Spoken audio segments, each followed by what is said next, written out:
Assalamualaikum teman-teman. Ketemu lagi. Nah, sekarang saya akan memberikan materi mengenai materialitas dan risiko audit. Nah, gimana kabarnya teman-teman nih? Pasti selalu semangat kan? Walaupun cuma di rumah aja, tapi kita harus selalu semangat dan aktif biar nggak tim mager gitu. Oke, sekarang kita mulai aja nih.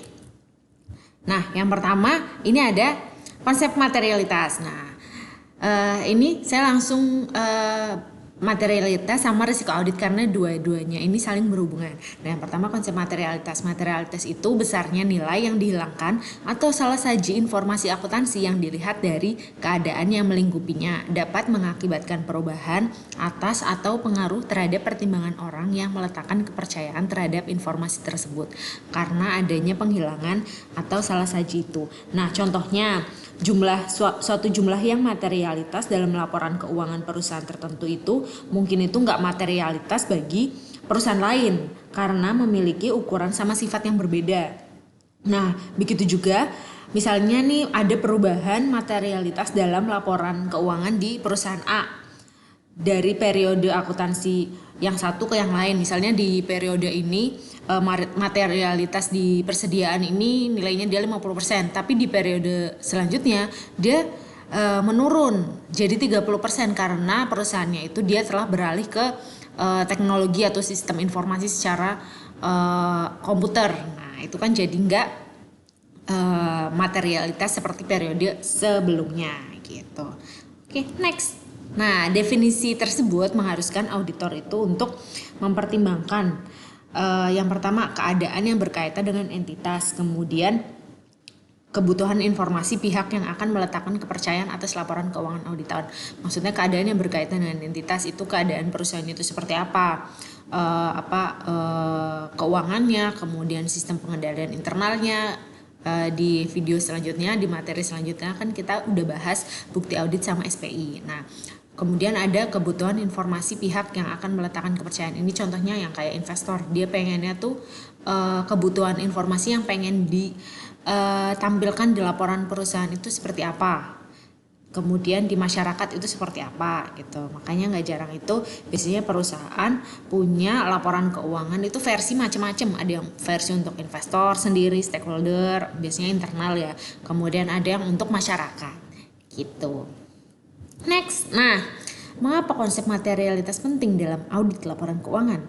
Karena auditor tidak bisa memberikan jaminan bagi siapapun bahwa laporan keuangan auditor adalah akurat. Nah, nggak ada yang bisa jamin hidup ini kayak gimana, termasuk auditor itu sendiri. Jadi auditor ini dia hanya bisa mengira-ngira. Nah, ngira-ngiranya itu alatnya apa? Nah, masuknya ini ada materialitas, termasuk dalam perencanaan. Makanya materialitas ini dia harus direncanakan di awal-awal penugasan audit. Dia masuk dalam perencanaan audit. Gitu. Nah, selanjutnya dalam laporan keuangan, auditor memberikan keyakinan atau assurance berikut. Yang pertama bahwa jumlah yang disajikan di laporan keuangan itu udah dicatat, diringkas, digolongkan dan dikompilasi. Nah, kemarin kita juga udah bahas laporan keuangan itu ada komponennya itu harus ringkas, teliti, terus ada bisa dipahami gitu kalau teman-teman masih ingat ya. Kemudian yang kedua, bahwa mengumpulkan bukti kompeten yang cukup sebagai dasar yang memadai untuk memberikan pendapat atas laporan keuangan auditan. Dan yang ketiga, auditor laporan keuangan sebagai keseluruhan disajikan secara wajar dan tidak terdapat salah saji material karena kekeliruan dan kecurangan. Nah,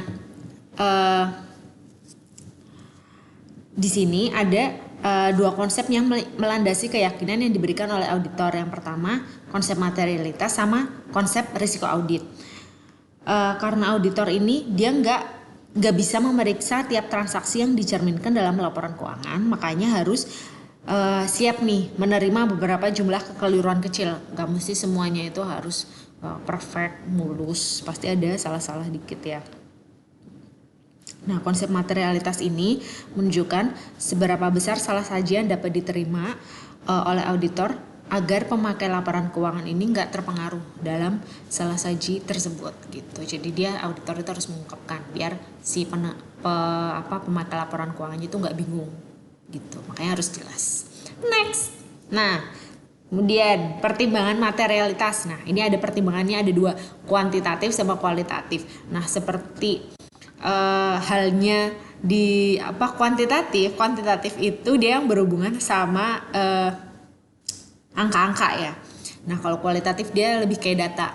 Nah kalau kuantitatif itu yang pertama laba bersih sebelum pajak dalam laporan keuangan, total aktiva dalam neraca, total aktiva lancar dalam neraca, total ekuitas pemegang saham dalam neraca. Nah kalau kualitatif ini dia kayak yang teknisnya bagian manajemen, seperti kemungkinan terjadinya pembayaran yang melanggar hukum, misalnya nunggak pajak kan gitu, kemungkinan terjadinya kecurangan internal eksternal gitu, bisa syarat yang tercantum perjanjian kredit dari bank. Nah biasanya nih perusahaan kan suka ada kredit ke bank tuh. Nah itu kan tiap-tiap bank tuh ada syaratnya, kemudian biasanya ada jaminannya. Nah kita harus lihat lagi nih, mengkaji ulang supaya tidak terjadi pelanggaran perjanjian, adanya gangguan dalam tren laba. Nah kan perusahaan tuh harus bisa memprediksi nih laba dari keuntungan dari tahun tertentu, misalnya 10 tahun yang akan datang itu trennya itu seperti apa, harus bisa digambarkan supaya perusahaan itu ada tujuannya. Nah sikap manajemen terhadap integritas laporan keuangan. Oke. Next, nah tingkatan materialitas pada laporan keuangan. Yang pertama ada dua nih, ada laporan keuangan sama saldo akun. Nah materialitas pada tingkat laporan keuangan ini berisi salah saji material jika laporan keuangannya berisi kekeliruan dan kecurangan yang dampaknya secara individual atau secara gabungan. Pokoknya ini mencakup seluruh laporan keuangan secara keseluruhan. Nah kalau yang tingkat saldo akun ini auditor ini harus memverifikasi saldo akun dalam mencapai kesimpulan atas kewajaran laporan keuangan. Nah ini harus satu-satu nih, jadi ada yang keseluruhan sama ada yang satu-satu. Nah cara menerapkan materialitas. Nah ini tadi saya udah bilang kalau misalnya materialitas ini harus ditetapkan pada perencanaan audit. Kemudian pada saat mengevaluasi bukti audit dalam pelaksanaan audit. Jadi direncanakan di awal, kemudian pada saat pelaksanaannya juga harus dievaluasi gitu. Nah, auditor ini juga harus dia membuat estimasi materialitas karena auditor ini perlu membuat estimasi materialitas. Kenapa? Karena balik tadi dia harus ngestimasi karena kan dia nggak ngerti, dia juga nggak bisa jamin kan, makanya dia harus ada estimasi. Tapi di sini terdapat hubungan terbalik antara jumlah dalam laporan keuangan yang dipandang material oleh auditor dengan jumlah pekerjaan audit yang diperlukan untuk menyatakan kewajaran laporan keuangan. Nah maksudnya apa? Kita ke slide selanjutnya. Nah hubungan materialitas dengan bukti audit. Maaf ya ini agak nabrak. Ya udah nggak apa-apa. Nah materialitas itu merupakan satu di antara sekian faktor yang mempengaruhi pertimbangan auditor. Dia tuh harus alatnya dalam auditor untuk merumuskan pendapatnya. Nah tentang kecakupan atau kuantitas bukti audit. Nah jadi gini, semakin rendah tingkat materialitas semakin besar bukti audit yang diperlukan. Nah hubungannya ini juga terbalik. Jadi misalnya nih materialitas dalam saldo akun kas, karena kas itu dia sifatnya kan sangat material ya, pasti kan di situ SPI-nya nih, SPI-nya itu harus ada harus pasti ketat gitu. Nah otomatis kan dia tingkat materialitasnya tinggi, katakanlah sekitar 70-80%. Nah pasti karena di situ pengendaliannya udah cukup tinggi, bukti auditnya itu pasti sedikit. Karena apa? Karena SPI-nya juga pasti ketat, sudah dilaksanakan, karena itu kas ini dia benar-benar krusial. Nah bukti auditnya sedikit. Nah beda dengan misalnya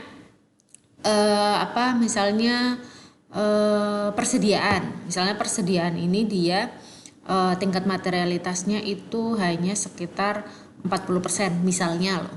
Nah, pasti ini bukti auditnya itu pasti harus banyak karena untuk nutupin si materialitas yang tingkat materialitas yang rendah itu gitu loh. Jadi biar meyakinkan gitu. Jadi harus saling melengkapi satu sama lain gitu.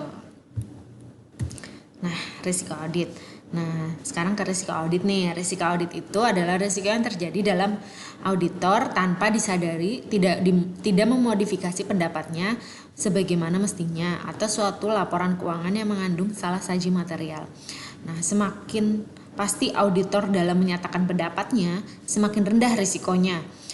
Risiko audit yang auditor bersedia untuk menanggungnya. Jika diinginkan tingkat kepastian 99%, risiko audit yang auditor bersedia untuk menanggungnya adalah 1%. Jadi ini keyakinan auditor masuknya tuh. Kalau misalnya auditor udah yakin banget, pasti kan untuk mendapatkan keyakinan auditor itu dia harus didukung sama alasan-alasan, misalnya tadi materialitas, kemudian bukti-bukti audit SPI, kemudian apa-apa. Nah, kalau udah audit itu udah yakin, pasti risiko audit itu sedikit. Kalau auditor tambah nggak yakin, risiko auditnya pasti akan lebih besar gitu. Nah, risiko audit itu ada dua. Yang pertama ada yang keseluruhan sama individual. Nah, ya risiko audit keseluruhan ini berhubungan dengan laporan keuangan secara keseluruhan. Nah, besar risiko yang dapat ditanggung oleh auditor dalam menyatakan laporan keuangan disajikan secara wajar, padahal kenyataannya laporan keuangan tersebut berisi salah saji material. Nah, ini makanya auditor juga harus menetapkan risiko audit atas laporan keuangan, dilihat gitu. Nah, yang individual ini berkaitan sama tiap saldo akun individual yang dicantumkan dalam laporan keuangan. Nah, risiko audit ini harus dialokasikan kepada akun-akun yang berkaitan. Kemudian risiko audit individual ini perlu ditentukan untuk setiap akun. Biasanya karena akun tertentu ini seringkali sangat penting karena besar saldonya atau frekuensi transaksi perubahannya. Nah, kayak tadi nih risiko akun kas sama persediaan kan pasti beda. Tingkatannya pasti yang kas itu lebih tinggi dari persediaannya. Bisa juga karena disebabkan karena transaksi perubahannya tuh sangat cepat gitu loh. Kas kan pasti cepat banget. Kemudian misalnya persediaan paling itu kan ada jangka waktunya, kayak misalnya persediaan itu 1 minggu sekali misalnya kayak gitu. Nah, beda dengan kas yang cepat gitu. Nah, yang ketiga nih, kita udah pernah singgung risiko-risiko ini sebelumnya. Yang pertama risiko bawaan, pengendalian, sama deteksi. Yang bawaan ini kerentanan suatu saldo, akun atau golongan transaksi terhadap suatu salah saji material dengan asumsi bahwa tidak terdapat kebijakan dan prosedur pengendalian internal yang terkait. Nah, risiko bawaan ini contohnya yaitu contohnya itu uang tunai. Nah, uang tunai kas sama misalnya persediaan mobil nih, kas itu kan lebih gampang dicuri daripada persediaan mobil. Nah, ini makanya risiko bawaan di kas pasti tinggi gitu. Kemudian ada risiko pengendalian, risiko terjadinya salah saji material dalam suatu asersi yang tidak dapat dicegah atau dideteksi secara tepat waktu oleh pengendalian internal entitas. Nah, makanya nih risiko ini ditentukan sama efektivitas kebijakan dan prosedur pengendalian internal untuk mencapai tujuan umum pengendalian internal. Nah, contohnya pengendalian internal itu mungkin nggak efektif karena misalnya kelalaian dari manusianya, kemudian ceroboh atau biasanya bosen kan gitu-gitu terus. Nah, karena adanya misalnya kecurangan dalam pegawainya atau karyawannya. Nah, itu makanya biasanya risiko pengendaliannya harus ditentukan. Risiko pengendalian A kira-kira seperti ini, kemudian ada kira-kira bakalan ada kejadian apa, kemudian cara penanganannya gimana, itu juga harus diantisipasi gitu. Nah, risiko deteksi. Akibat auditor tidak dapat mendeteksi salah saji material yang terdapat dalam suatu asersi. Nah, ini tuh resiko ini timbul soalnya karena nggak pasti ada bahwa waktu auditor nggak bisa memeriksa secara 100% gitu loh. Auditor kan nggak, karena biasanya adanya penugasan auditor itu kan waktunya juga nggak lama ya. Auditor juga nggak di situ-situ terus, makanya auditor ini nggak pasti juga tidak bisa memeriksa 100%. Nah, ketidakpastian lain timbul karena auditor mungkin memilih suatu prosedur audit yang nggak cocok. Kemudian ketidakpastian ini dapat dikurangi sampai pada tingkat yang dapat diabaikan melalui perencanaan dan supervisi memadai dan pelaksanaan praktik audit yang sesuai dengan standar pengendalian mutu. Nah, risiko deteksi ini dapat dikurangi kalau kita terus mengevaluasi, kemudian memonitoring perencanaan sama pengendalian sama prosedur auditnya yang ada di perusahaannya gitu, baru bisa ditinggal baru bisa diyakini kalau misalnya di perusahaan itu tuh resiko deteksinya rendah. Next, nah hubungan antar risiko. Di sini ada risiko bawaan, risiko pengendalian, risiko deteksi sama risiko audit. Bahwa risiko bawaan di sini adalah merupakan kerentanan asersi individual terhadap salah saji material. Risiko ini bisa dicegah atau dideteksi oleh pengendalian internal klien. Nah, itu yang biru-biru ini nih. Mana sini? Nah, biru-biru ini nih.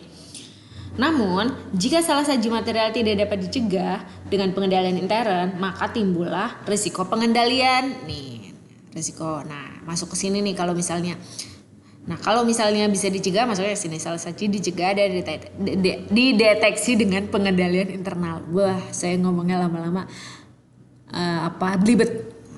Kalau nggak bisa dicegah, masuknya ke risiko pengendalian. Kemudian oleh karena itu, melalui audit atas laporan keuangan, auditor independen melakukan verifikasi terhadap asersi individual dengan harapan salah saji yang ada di dalam asersi tersebut dapat dideteksi dengan prosedur audit yang dilaksanakan auditor. Nah, kalau misalnya tidak dapat dideteksi lagi oleh prosedur audit yang dilaksanakan, maka timbullah risiko deteksi nih. Salah saji material tidak dapat dideteksi dalam asersi individual. Dan prosedur audit yang disajikan oleh auditor juga gagal mendeteksi salah saji tersebut. Laporan keuangan yang berisi salah saji material akan diberi pendapat wajar tanpa pengecualian. Timbullah kemudian risiko audit, risiko yang terjadi dalam auditor tanpa disadari tidak memodifikasi pendapatnya sebagaimana mestinya atas suatu laporan keuangan. Jadi gini, risiko bawaan bisa dicegah dengan SPI. Kalau misalnya nggak bisa, masuk ke risiko pengendalian. Risiko pengendalian ini dikendalikan dengan prosedur auditor untuk memverifikasi asersi individual.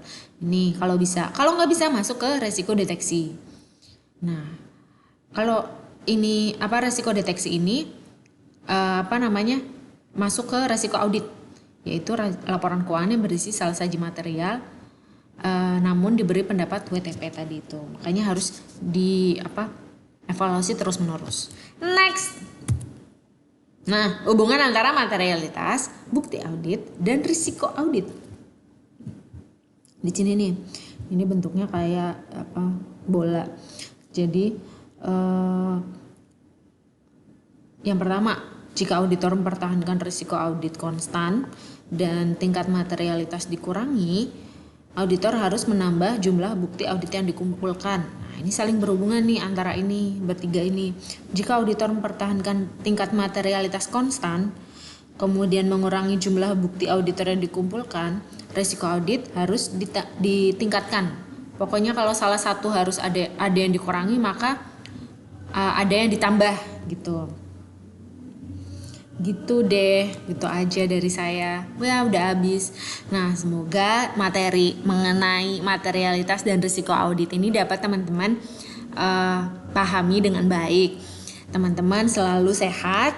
Kalau keluar jangan lupa pakai masker, kemudian bawa hand sanitizer. Wah, ini ya rhyme.